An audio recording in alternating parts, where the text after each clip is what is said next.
isiphi lesiqiniseka naso sokuthi mhlawumbe washona mhlawumbe ingoba ubengasabuyi ukuzovela ekhaya zonke lezi zinto mhlawumbe into ebenze ukuthi abacabangisa washona mhlawumbe khona izihlobo ezavelayo wakho.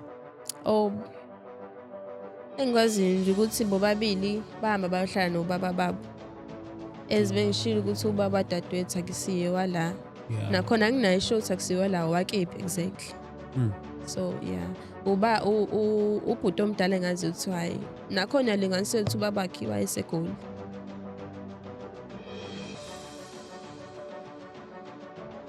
Shalom, shalom, shalom, shalom, shalom, saints.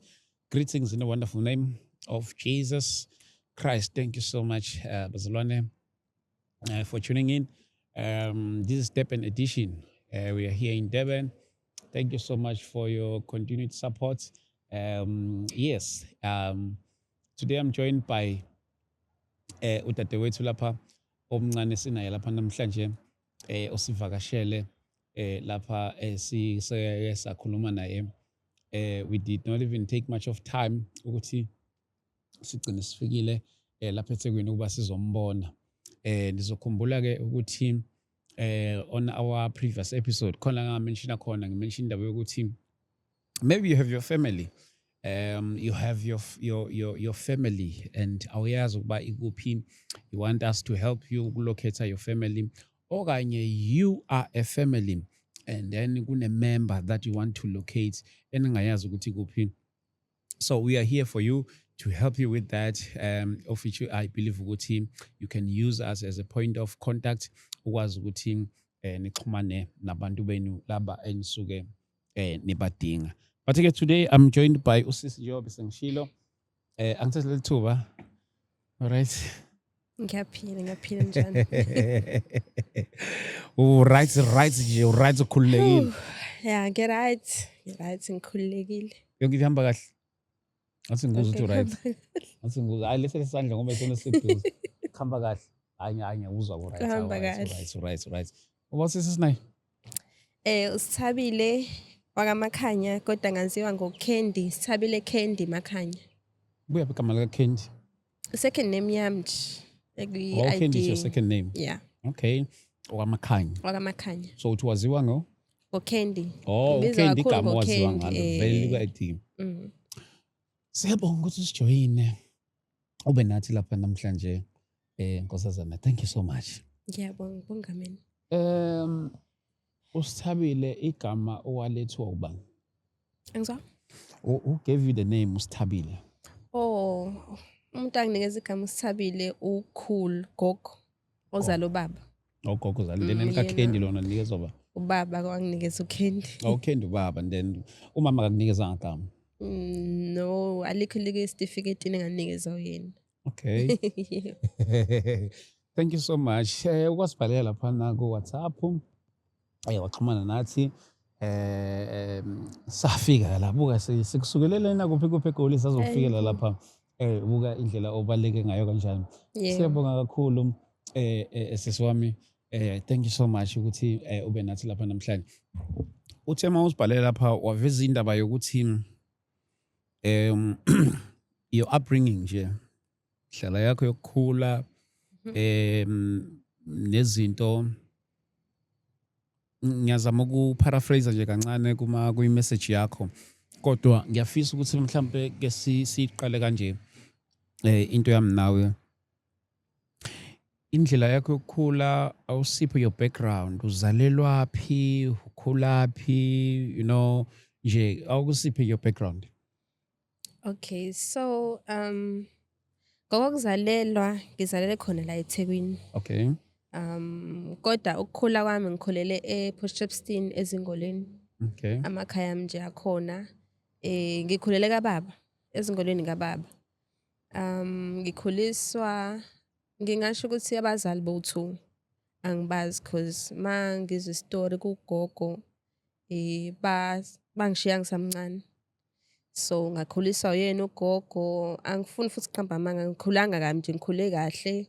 Ngikhulise kahle ugogo ngafunda ngaqeda kwaba ukuthi ke sengibuyela ngale eThekwini nxa ukuthi yabo sengimele ngiqhubeke nesikole ngifuna umsebenzi into ezikanjalo. ukhuliswa ubaba nomama I mean unobaba nomama Mhm. bakuzalile kodwa mhlambe yini ekwenza ukuthi ugcine ungabazi kwenzekeni? Into eyenza ukuthi ngigcine ngingabazi, eh, bangishiya emhlabeni ngisamncane mina. Ukhulu mengitshela ukuthi bangishiya ngina-2 years. Kwaba ukuthi ubaba wahambisa emhlabeni ukugula, bese yena kwaqala uma kodwa. Isitori sama angisazi kahle Okay. ukuthi wahamba kanjani. Kodwa engikwaziyo ukuthi ubaba yena-ke wagula-ke kwaba ukuthi uhamba kanjalo-ke. Ngakhuliswa yisona-ke isalukazi. Mana-ke umama yena njengoba usho ukuthi babengabantu abebengashadanga vele. Yebo. Kodwa umuntu ifamily ogcina uyazile njengoba ubugcina uhlala nogogo ifamily yababa. Yakababa, yebo. So eyamama wakho ifamily awunayo information okanye ama-details othola ukuthi mhlampe umama wayengowakule ndawo ethile wayengusibani Oh, you know izinto ezikanjalo. Information enginayo, amagama akhe ngiyawazi. uNozinhle Teddy wakaMtshiza, ozalelwa eFlagstaff, Eastern Cape. So indawo abehlala kuyona la eThekwini iseClermont kwaDabeka. Engazi behlala khona, ngingazi exactly khona kephi nakwaDabeka. Yeah. Kodwa behlala eClermont bese kuba ukuthi ubaba yena khona la eThekwini behlala eMlazi eWema. Oh yes. Yebo, ubehlala khona. Okunye engikwaziyo ngoma ukuthi ngina siblings amadala kunami. Okubhuti nosisi. Ubhuti yena omdala igama lakhe engilaziyo ukuthi Nkanyiso. Okay. Igama Makhaya. lakhe. No, Mtshiza ngakama ubiza isibongo sama. Oh, ubizisibongo sikamama. Yebo, ama Okay. siblings angakamama. Oh, Engiwashoyo. okay. And then dadewethu enginaye igama lakhe bathi uPreet. Ngiyacabanga ukuthi nabo babiza izibongo zama because wayengashadile nabo baba babo vele uma. Yeah, ilokho engikwaziyo. Bathi abazalwa baba wakho. Ngizang? Abazalwa baba wakho kodwa. Nabazali Noma baba bazalwa ngomunye bazalwa ubaba. ubaba Okay. bahlukene nabo. Ubaba bahlukene. Mm. So manje bona okay, ake ngibuze kanje. Le information yona uyithola kanjani? Information ngiyazi uyena ukhulu owangikhulisa. Oh. Ngiyazi ngaye nakhona futhi akabazi naye ngaleyo ndlela cause bahamba bayohlala kubaba babo nabo. Okay. Bahlelisa abancane. Angazi noma bayangazi noma bangazi cause mina ukugcina kuma. So leyo information nje ngiyazi ngayo gogo. Yena ongazisele yona. But ugogo umazile umama wakho ne? Yebo, umanzile khona. Ngokwakhe uyakuconfirm ukuthi sewashona. Yebo, Okay. ngiyazi. So ama siblings wakho uyakuconfirm wona ukuthi mhlawumbe asaphila. Yebo. And awunayo into ukuthi mhlawumbe bakuphi nendawo mhlawumbe laba khona mhlawumbe bala KZN, Gauteng, Eastern Cape njalo ngokwe province. Ukhulantshela ukuthi ubhuti omdala uNkanyiso khaya lakhe liseGoli. Okay. Ngingazi kuphi nakhona. And then uPreet yena ubaba wakhe akusiyena wala eSouth Africa. Okay. Cha mhlambe akanayo ishona, cha mhlambe waseMozambique or outside la eSouth Africa. Okay. So mana ke ebuncaneni bakho umntwana usasemncane khuliswa ugogo of which isikhathi esiningi ke abantu abaningi masuke bekhuliswa ngogogo noma ngabe abazali bakhona ihlezi bakhona lento ukuthi ugogo vele nje aphenduka umzali ngokuphelele. Yeah. Noma ngabe akasekho kodwa ugcina ungayifeel lento. Kodwa khona the truth of the matter ezukhula kukhona ezinye izinto othola ukuthi mhlambe khona la ugcine khona udinga umama khona la ugcina udinga ubaba njalo. Yini le kwenza mhlambe okanye usukwaba nazo izinto ezikwenza sengathi yazi ngimfisa umama ukuthi mhlawumbe ngabe ukhona ukumbona kungasiki ukuthi mhlawumbe khona la ngishoda ngakho khona na mhlawumbe ngihlukumezekile kungasikho lokho ukuthi mhlawumbe nje khona izathu ezithile wena uthola ukuthi uyadinga ngabe unayo into kanjalo mhlawumbe ngabe iziphi lezo zinto mawuthi unazo Ngifuna uqamba amanga angizange ngize ngibe nakho because ngingasho ukuthi ugogo ubile ubaba ubile umama kumina nanokuthi belekelela ukuthi belekelela ube umama iversion yokuba ubaba ngithole kubaba omdala olamana nobaba okuyena osaphila futhi ubaba omdala so ubaba omdala uyena engithi ubaba ngazi yena ubile futhi father figure kumina so ngase sayidini la kama ugogo bewuma kumina so angeke ngisho ukuthi khona mhlambe okwake kwenzeka la ngadinga khona abazali straight nothi yena yes hayi ngabe ngiqamba amanga kukho awusho ke lapha yona siswami ake sithi nanka ama siblings wakhe ayahlangana nale video yini ongayisho kuwona okubanikeza isiqiniseko sokuthi wena ungenye ama siblings wabo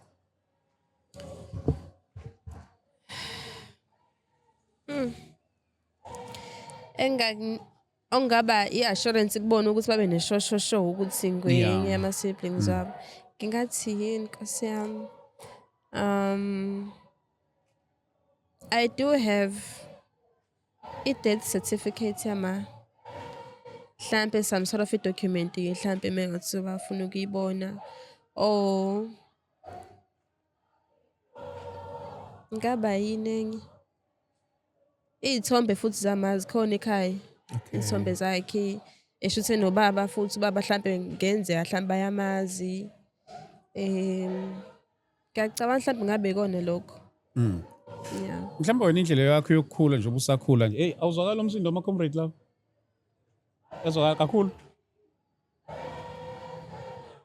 kodwa masikhuluma awuyavala all right cool okay ngifuna ukubuza ke indaba yokuthi wena ngiyazi ukuthi usemncane kodwa nje mhlambe uyayusizwe nesikhala sokuthi yazi I wish ngabe ikhona isiblings nje khona eduze kwami iside encane noma endala yeah sikhona kakhulu leso sikhala angifuni ukuhamba amanga ngiye ngibone mhlambe umngani mhlambe umngani wami enginaye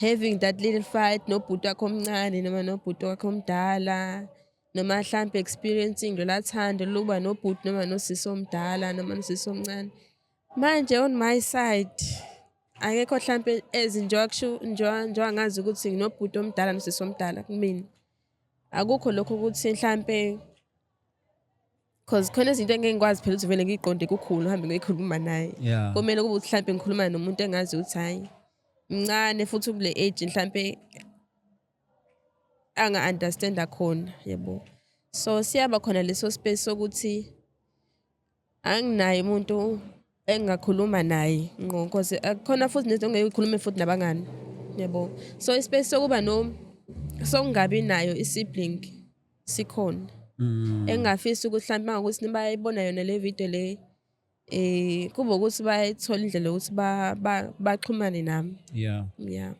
so tell me ke siswami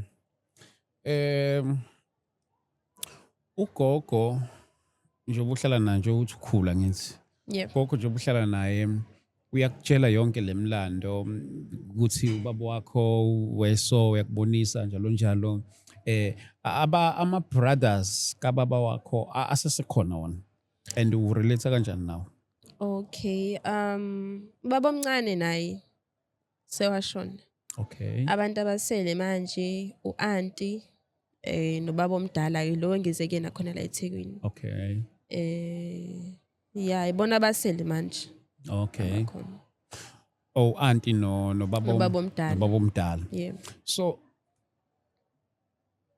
kwiside la kamama ihlobo ezikhona ke awuseke wezwa ngazo mhlambe ngabe nobaziyo Engikwaziyo ngakwiside lakama, kuthi ugogo ozala uma sewashona naye. Okay. Okunye engikwaziyo ukuthi umalume ukuthi I'm not sure na hlampe kungenzeka usaphila, kungenzeka ukuthi sewashona. Kodwa umalume naye ekhaya bayamazi. Kuyikona ukuthi igama abamazi like in person kodwa bazi khona ubhuti waboma owayekhona. Mangikhonfirma futhi igama angilitholi ukuthi asamkhumbuli kahle ukhula igama. But bamazi ngokuthi ukhona. Ukhona. But abamazi ngokwesithombe nangokwegama nokuthi uhlalaphi into kanjalo. Yebo. Ihlobo zakho unezihlobo from kwiside lika baba kuphela. Futhi njengamanje awunazi ihlobo from kwiside lika mama. From the side la mama ngazi lutho. Ngingasho nje kanjalo. Okay. So mhlawumbe sizokwenza kanje. Ama relatives wakho uthe ubhuti omdala bamkhomba ukuthi mhlawumbe ongenzeka usegoli. And njobe segoli unayi idea ukuthi mhlawumbe umngakanani okanjani zonke lezi zinto lezo. Lutho. Engikwazi ukuthi nje uyena omdala oqala bese kuba udadewethu kolandelayo bese kuba yimina.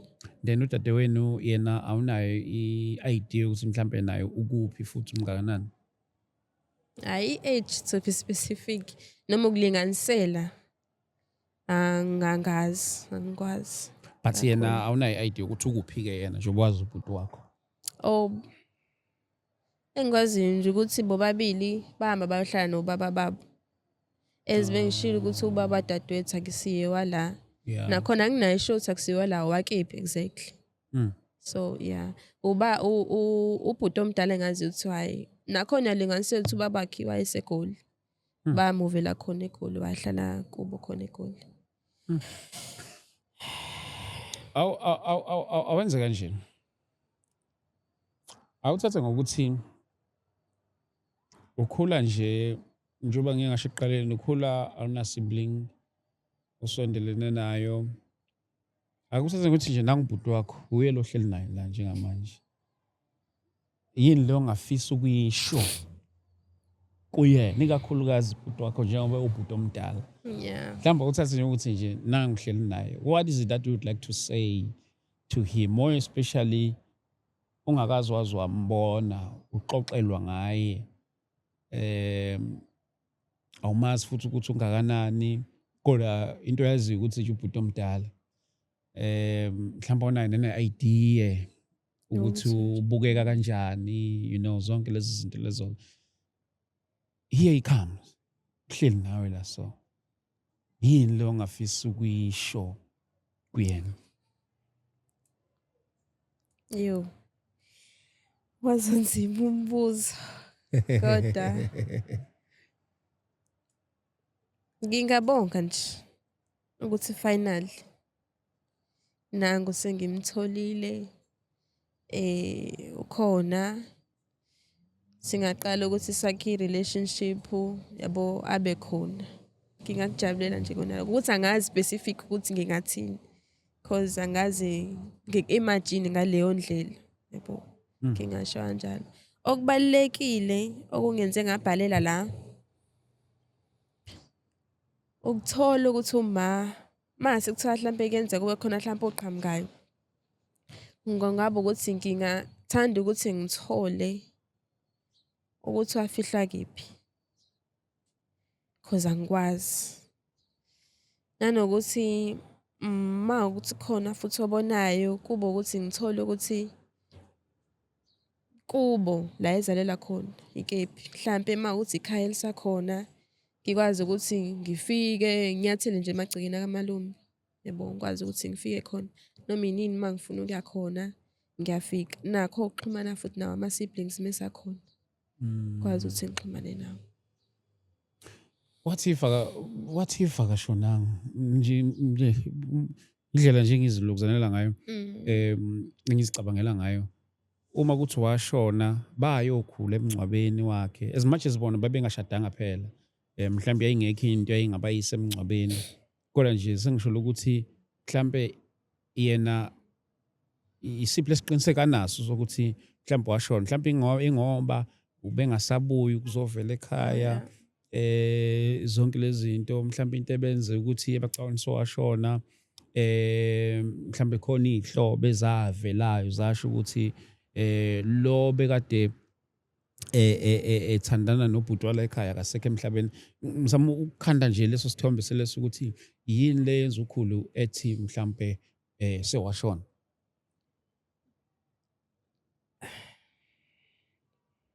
Ukube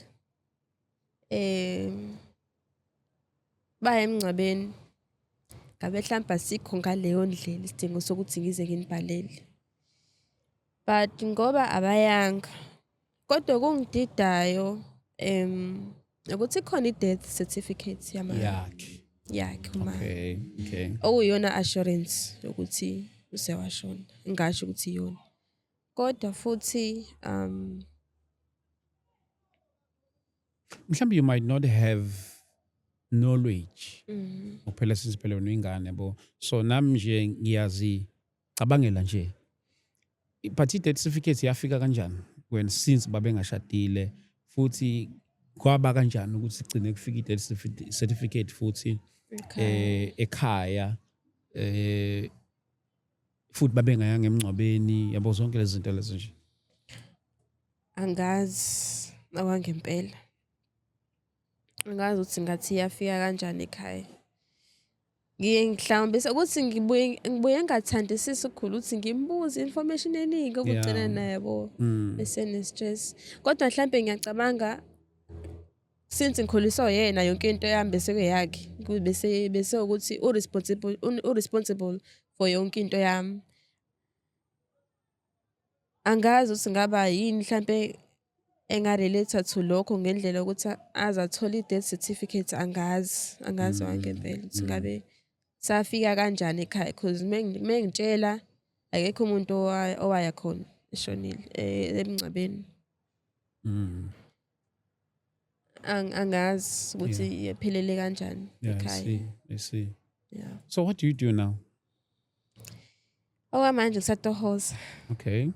Yeah, ngafunda esikoleni, qeda phasa matric, ngaphinde ngafunda, ngaqeda, ngagraduate, kusayikona ukuthi phela-ke umsebenzi for into engayifundela ngakuthola. Wenzeni esikoleni? Ngenza IT. IT. Yeah. Okay. Wayifunda wayikhipha futhi. Okay. Ukuthi umsebenzi oqondane nayo ngakuthola. Okay. So izinto ezifana noma internship zona wazenza iqondane nayo. Awukona engisabhizi nakho manje because vele ngisanda kuyiqeda lo. Usanda nokuyiqeda. I-IT le ngisikona ngisazama ukwenza njengamanje. Umncane, usesemncane, I see you khuliswa ugogo. Ogogo ngiyabazi banalo uthando lokuthi bakuthande in a way ukuthi ugcine ungabusana naye into yokufeel ukuthi umama ukhona. Kwesinye isikhathi ngisho ukuthi ukhona makuthi uvakasha kwagogo yayiba khona into yokuthi nje kube nzima ngisho ukubuyela ekhaya because uhleli nogogo, you see, because uthando ogogo abanalo. So ngifuna usidobela isithombe nje phakathi kobudlelwane bakho ngogogo. Ngiyazi ogogo they never disappoint ekukhuliseni abazukulu babo. Kuyenzeka abantu ukuthi mhlambe baze bavuleleke xoxeleni indlela okhula ngayo nendlela okhule ngayo, akuxoxele indlela ubaba wakhe akhule ngayo, you see zonke lezi zinto lezo ke nezinto nje even kwayena akhule ngazo uqobo. So wena do you think mhlambe ikhona into obonayo ukuthi ikhona i-element kuwena ongathi le inakho mhlambe ukuthinteka ngenxa ukuthi ngikhula anginayo isibling eseduze as much as ngazi ukuthi nginawo? Ngiyakubona ukuthi mhlawumbe umntwana ukhula nje ukuthi yena akanama siblings, uye ozalwe yedwa ekhaya. Oh yeah. Kodwa kulotho uthi ngizalwa nginazi ukuthi ama siblings nginawo kodwa manje asazani nawo. And isikhathi esiningi abantu abasuke bengama siblings kuyaye kwenzeka uthola ukuthi thola usumdala, you see, uhlangana nobhuti lapha kushele, mayekushela kanti not knowing kanti lo muntu lo wakini, you see, ukubone wakuthanda you know izinto ezenzakalayo lezi kakhulukazi lama families othethe ama families amakhulu you know zonke lezi zinto ama families amakhulu sothi sikhula sonke lapha emndenini angimazi sisi wami naye akamazi ubhuti wakhe kanti sohamba sihlangane lapha masihlangana mina ngizibonela intombi mangizibonela intombi sishelane kuqonywane kanti lo muntu lona wake so ngizama ukubuyisa kuleyo ukuthi don't you think like maybe ikhona element ethile kuwena ongathi mhlawumbe ayi ngiyafeel ukuthi ngathi ithintekile okanye iyathinteka ngenxa yokuthi anginawo ama siblings engiwaziyo as much as kodwa ngazi ukuthi akhona.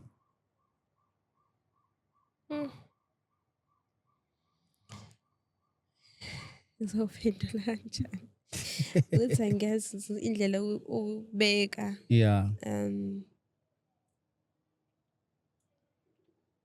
kukhona vele lokho ukuthi mhlambe let's say ngikwi-situation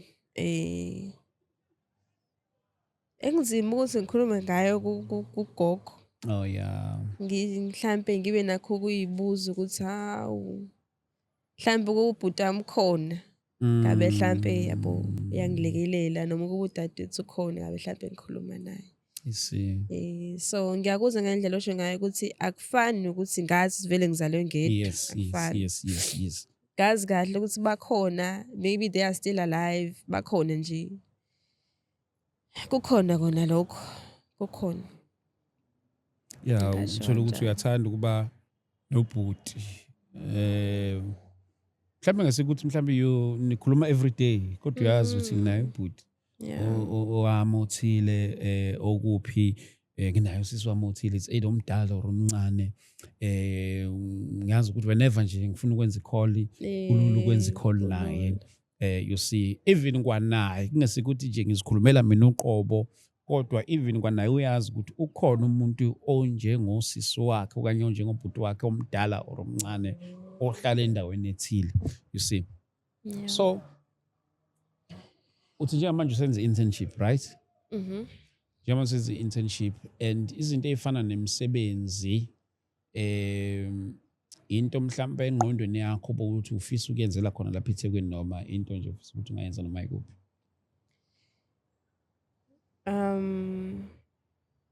Ngokomsebenzi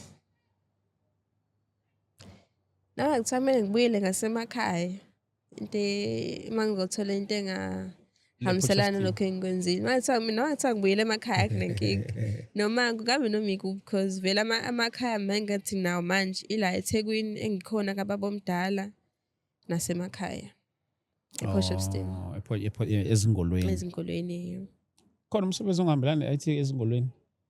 ePortshepstone ngaba khona khona. Oh nje Portshepstone konje noma ingekho enkulu kodwa Yeah. zikhona indawo Zikhona ezisithe ukuthi sisi wami siyabonga kakhulu yazi your story it is very touching and inayo into yokwenza into yokuba ne-care for your family.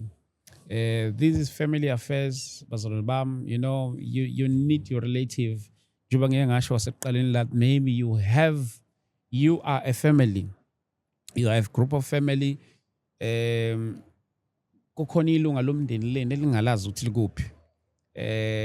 Ngiyenze this call ukuthi please do reach out to us sizokuyenzela uhlelo ukuthi sikwazi ukuthi singilocate lona lelo lunga okanye you are a member of ifamily ethile and you are looking for your family, you don't know where to get them, come to us, we'll try by all means to help you to locate your family ngokusizwa inkosi.